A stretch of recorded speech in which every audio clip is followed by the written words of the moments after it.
నమస్తే, నేను మీ Gopi. Welcome back to our channel. ఈరోజు మనతో వచ్చేసరికి ప్రముఖ నిర్మాత నటికుమార్ గారు మన ముందు ఉన్నారు. సార్ నమస్తే సార్. నమస్తే. సార్, ఆంధ్రప్రదేశ్లో కాంగ్రెస్ పార్టీ నుంచి ఎంపీగా పోటీ చేసే వ్యక్తి ఎవరైతే ఉన్నారో షర్మిల గారు, ఆమె పార్టీలో రాగానే కాంగ్రెస్ పార్టీ మరలా ఊపందుకుంది. అదేవిధంగా వైసీపీ పార్టీ నుంచి టీడీపీ పార్టీ నుంచి ముఖ్య నేతలు అందరూ కాంగ్రెస్ పార్టీలోకి మారారు. ఈరోజు ఆమంచి కృష్ణమోహన్ మరలా తదితర ముఖ్య నాయకులందరూ కూడా కాంగ్రెస్ పార్టీలో చేరే అవకాశాలు కనిపిస్తున్నాయి మనకు. ఈసారి ఎన్ని ఎంపీ స్థానాలు గెలవబోతున్నారు, ఎన్ని ఎమ్మెల్యే స్థానాలు గెలవబోతున్నారు, మీరేం చెప్తారు? యాక్చువల్గా పార్టీలో షర్మిలమ్మ వచ్చిన తర్వాత పార్టీ బలోపేతం చేశారు, పునర్వైభవం వస్తుందనేది వాస్తవం.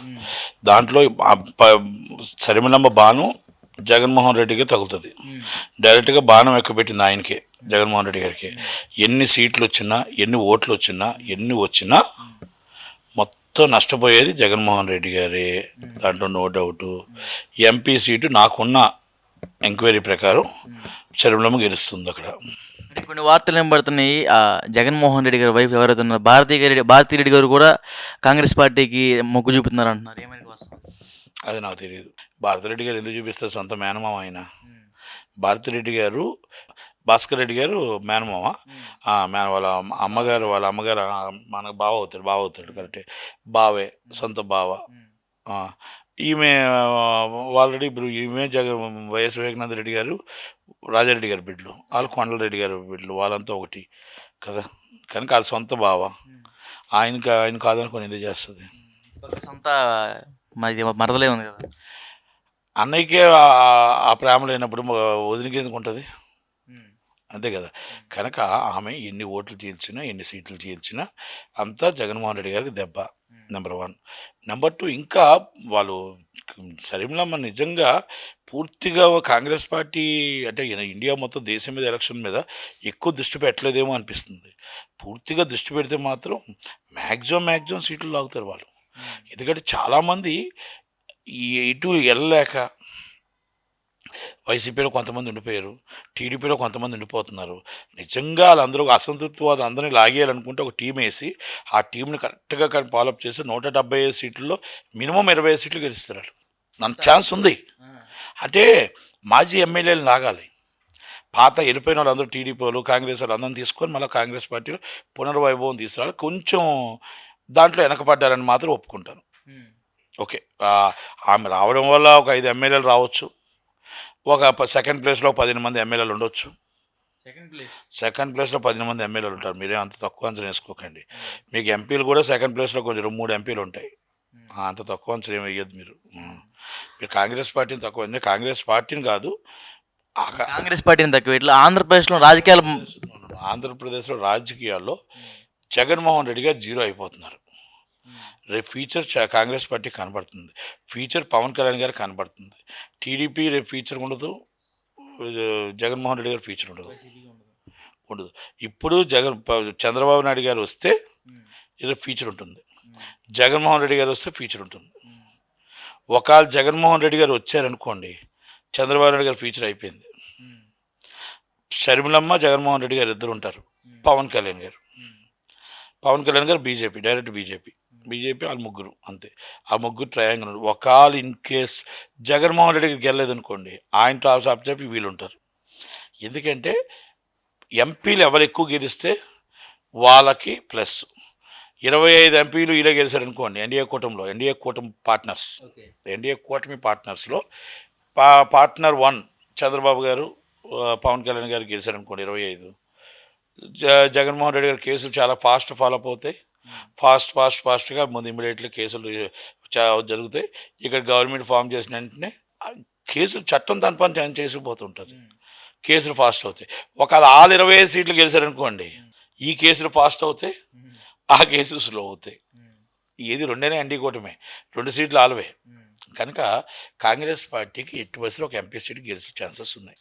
ఇంకోటి, ఇక్కడ మనం జగన్మోహన్ రెడ్డి గారికి దెబ్బ ఏంటంటే, మీకు ఒక క్యాండిడేట్ 175 సీట్లు, ఒక 1000 ఓట్లు, 2000 ఓట్లు పోయినా అది వైసీపీ ఓట్లే పోతాయి.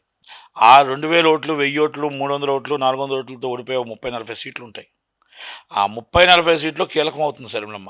ఇప్పుడు బటాబట్టీగా 80 సీట్లు ఇప్పుడు మేము అనుకున్న టఫ్ ఉంది, అంత ఈజీ లేదు. నువ్వా నేనన్నంత పొజిషన్లో ఉంది జగన్మోహన్ రెడ్డి. నాట్ ఓన్లీ కడప, ఆంధ్రప్రదేశ్ 175 సీట్లు నువ్వా నేనన్నట్టు ఉంది, అంత ఈజీ ఏం లేదు. ఎందుకంటే వీళ్ళు ఒక 30 సీట్లు మార్చుకోవాలి. 30 సీట్లలో వీళ్ళు క్యాండిడేట్లు అటు ఇటు ఇటు అటు ఇటు అటు అటు అటు మార్చుకున్నారు. అంటే నేను ఉదాహరణకు అరకు ఉంది, అరకు కంపల్సరీ టీడీపీకి ఇవ్వాలి, అక్కడ బీజేపీ మారాలి. నెల్లిమర్ల టీడీపీకి రావాలి, ఎందుకంటే బొత్స ఫ్యామిలీని ఎదుర్కోవడం అంటే ఒక టీడీపీ ఎదుర్కోగలుగుతుంది. నెల్లిమర్లో జనసేన క్యాండిడేట్ కూడా చాలా స్ట్రాంగ్ ఆర్థికంగా అని విన్నాము. ఆర్థికంగా కాదు, అక్కడ టీడీపీ క్యాడర్ ఎక్కువ ఉంది కనుక అవన్నీ మారాలి. ఓటు బ్యాంక్ ట్రాన్స్ఫర్, మీకు జడ్చర్లో టీడీపీ క్యాండిడేట్ రావాలి, ఈ 3 మారాల. ఈ మారకుండా మీకు అలా అనపర్తి మారాల, మీకు మాడుగులు మారాల, మాడుగుల్లో బండా సత్యనారాయణమూర్తి గారిని పెట్టాలి. అక్కడ ఎల్మాస్ కమ్యూనిటీ ఎక్కువ కనుక బండా సత్యనారాయణమూర్తి గారు కంపల్సరీ గెలుస్తారు. అలా మనం గౌరెడ్డి రామనాయుడు గారు ఉన్నారు, గౌరెడ్డి రామనాయుడు గారు కూడా బాగానే మంచి సపోర్టు. కాకపోతే పైలా ప్రసాద్ గారు అక్కడ వీక్ క్యాండిడేట్. నేను డైరెక్ట్గా చెప్తాను, నాకేం ఇబ్బంది ఏం లేదు. నేను మీ మీద వ్యాఖ్యలు చేస్తాను, ఎవరు చేసేది అంత లేదు, అంత దమ్మున్నాడు ఎవరు లేడు, అంత నేను పర్ఫెక్ట్గా చెప్తాను. ఉన్న దాంట్లో మొత్తం వివరాలతో కూడా చెప్పగలుగుతాను. నేను అంత ఎవరైనా సరే. ఒకటి. రెండోది, విజయవాడలో ఉన్నాయి, ఈస్ట్ కూడా రాజమండ్రిలో అనపర్తి కంపల్సరీ టీడీపీ సీట్, అది అక్కడ బీజేపీ కాదు. నరసాపురం రఘురామకృష్ణరాజు గారికి ఇవ్వాలా, ఉండి రఘువర్మ గారికి పంపించాలా. అంటే ఇవన్నీ నేను గెలుపు కోసం చెప్తుంది. వాళ్ళు ఎవరో ముక్కుమొక్కలు తెలియదు నాకు, రఘురామకృష్ణరాజు గారు నాకు ఫ్రెండ్ తప్ప తక్కువ ఎవరో ముక్కుమొక్కలు తెలియదు నాకు. కానీ గెలవాలి అంటే ఎలా, అది ఆదోని ఉంది, ఆదోని టీడీపీకి ఇవ్వాలి, అది ఇంకోసారి మార్చాలి సీటు. మీకు ఆల్రెడీ రాజనారాయణ రెడ్డి గారిని అక్కడ ఎమ్మెల్యేగా ఉంచాలి, భూపేశ్వర రెడ్డి గారు ఎంపీ సీటు అక్కడ కన్ఫర్మ్ అది బీజేపీకి. అది ఆల్రెడీ శర్మిలం గెలుస్తుంది కాబట్టి అక్కడ మన సీట్ మార్చినట్టు మార్చకపోయినట్టు పెద్ద ఇష్యూ కాదు. అలాగా మనకు అక్కడి నుంచి వరప్రసాద్ గారికి ఇచ్చారు బీజేపీ, అది ఓకే. చింతమోహన్ గారికి వరప్రసాద్ గారికి నువ్వా నేను అన్నట్టు ఫైట్ పడుతుంది, ఆ టాక్ ఆఫ్ 4 ఉంటుంది. అయితే ఇక్కడ ఇప్పుడు ఇంకోటి, మన వరదాపురం సూర్యకి అని ఇవ్వాలి, పరిటాల శ్రీరామ్ గారికి అని ఇవ్వాలి. అక్కడ పరిటాల శ్రీరామ్ గారికి టికెట్ ఇస్తే గెలిచినట్టు అది. ఎందుకంటే కేతిరెడ్డి ఫ్యామిలీ మీద గెలాలి అంటే పరిటాల శ్రీరామ్ గారు ఉండాలి. శ్రీరామ్ అండ ఉంది కదా అక్కడ, శ్రీరామ్ అండ ఉండగా శ్రీరామే క్యాండిడేట్ అవ్వాలి, సైకిల్ గుర్తు ఉండాలి అక్కడ. నాకు శ్రీరామ్ ఏం ఫ్రెండ్ కాదు, కానీ నాకు అక్కడ గెలవాలి. మనం ఒక టార్గెట్ ఏంటి, 170 సీట్లు టార్గెట్. ఆ టార్గెట్లో అక్కడ సత్యకుమార్ గారు మంచి వ్యక్తి, కాకపోతే అక్కడ బీజేపీ వచ్చేంత అవకాశాలు లేవు, అది నేను అనేది. అక్కడ అలాగున్నాయి, అవి కొన్ని మార్చాలి సీట్స్. ఇప్పుడు విశాఖపట్నం ఉంది, నార్త్ కంపల్సరీ బీజేపీ గెలుస్తుంది. మీకు విశాఖపట్నం సౌత్ ఉంది, సౌత్ గణేష్ కుమార్ వీక్ ఉన్నాడు, అక్కడ మనకు వంశీకృష్ణ యాదవ్ వేశారు, అది కరెక్ట్గానే ఉంది. మీకు భీములు కరెక్ట్గానే ఉంది, మీకు రామకృష్ణ బాబు కరెక్ట్గానే, వెలబడి రామకృష్ణ ఎంఈబీ ఓడిపోతాడు అక్కడ. అలాగే శ్రీకాకుళం జిల్లాలో గుడు శంకర్కి వేశారు. శంకర్కి వేసేటప్పుడు మన అప్పలసూర్యనారాయణ ఫ్యామిలీని కూర్చోబెట్టి మాట్లాడి సెట్ చేసి వాళ్ళని కూడా అక్కడ తిరిగేటట్టు యాంటీ లేకుండా చేయాలి. వైఎస్ఆర్ ఓట్లు యాంటీ ఉన్నాయి, అక్కడ కూడా అది చూసుకోవాలి. రెండోది, విజయనగరంలోకి వస్తాడు మీసాల గీత గారిని, ఆమె మొత్తం టోటల్గా మాట్లాడి పిలిపించి కూర్చొని సెటిల్ చేసి అక్కడ కంపల్సరీ మీకు అతిథి గరిపరాజు గారికి సపోర్ట్ చేయకపోతే అక్కడ సీట్ పోతుంది. ఇవన్నీ నేను ఎందుకు చెప్తున్నానంటే మనం జాగ్రత్త చేసుకోవాల్సినవి. సుజనా రంగారావు గారు అక్కడ ఉన్న సీట్లు కానీ కురపం కానీ ఇవన్నీ కొన్ని ఉన్నాయి.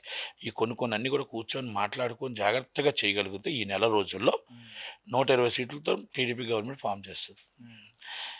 పార్టీ వైసీపీ వీక్ ఉంది, కానీ మీరు పట్టించుకోవట్లేదు, దాన్ని మీరు ఉపయోగించుకోవట్లేదు, ట్రాన్స్ఫర్ చేసుకోవాలి దాన్ని.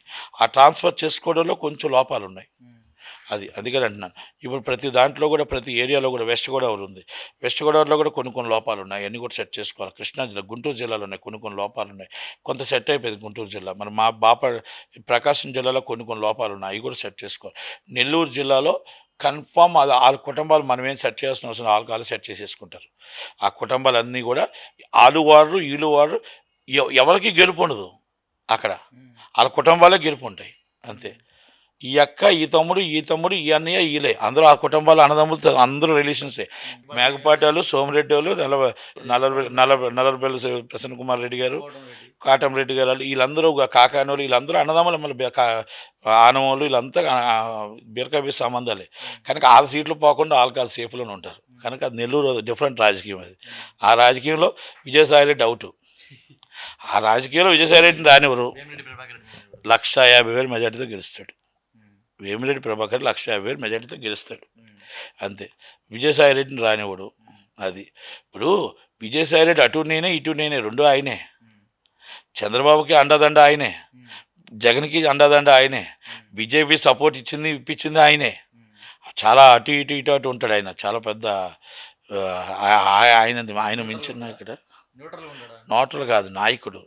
ఆ, అవసరం ఛాన్స్ ఇస్తే జగన్మోహన్ రెడ్డి గారిని దింపి ఆయనే చీఫ్ మినిస్టర్ అవుతాడు ఆ టైప్ అది. ఎందుకంటే విశాఖపట్నంలో ఎవరిని అడిగినా చెప్తారు. విశాఖపట్నంలో ఇప్పుడు ఆయన పేరు మారిపోకపోతుంది. వాళ్ళ శిష్యులు ఉన్నారు, ఎంఈవి సత్యనారాయణ గారు, జీవి గారు, మొత్తం అంతనా మొత్తం టోటల్ చాలామంది శిష్యులు ఉన్నారు. ఆ విశాఖపట్నంలో ఎక్కడ చూడు మొత్తం టోటల్గా ఏ పేరు చూడు, ఏ ఊరు చూడు, ఏ వార్డు చూడు ఆయన పేర్లు వినపడతాయి ల్యాండ్లో. అది ల్యాండ్లో కనుక అలాంటిది విజయసాయి రెడ్డి గారు ఆయన ఇంటికి పంపిస్తారు అక్కడ కనుక నో డౌట్. దాంట్లో వేమిరెడ్డి ప్రభాకర్ రెడ్డి గారు గెలుస్తారు. ఓకే, మళ్ళీ వేమిరెడ్డి ప్రశాంత్ రెడ్డి గారు అమ్మ మిస్సెస్ గెలుస్తుందా లేదా, ఆ ఎమ్మెల్యే నుంచింది. అలాగని అక్కడ నల్లపరెడ్డి ప్రసన్న కుమార్ రెడ్డి ఉన్నాడు. నువ్వా నేను అన్నంత టైట్ ఫైట్ ఉంటుంది. అంతేమీ కాదు, వాళ్ళు కూడా అన్నదమ్ములే, అందరూ రిలేషన్సే.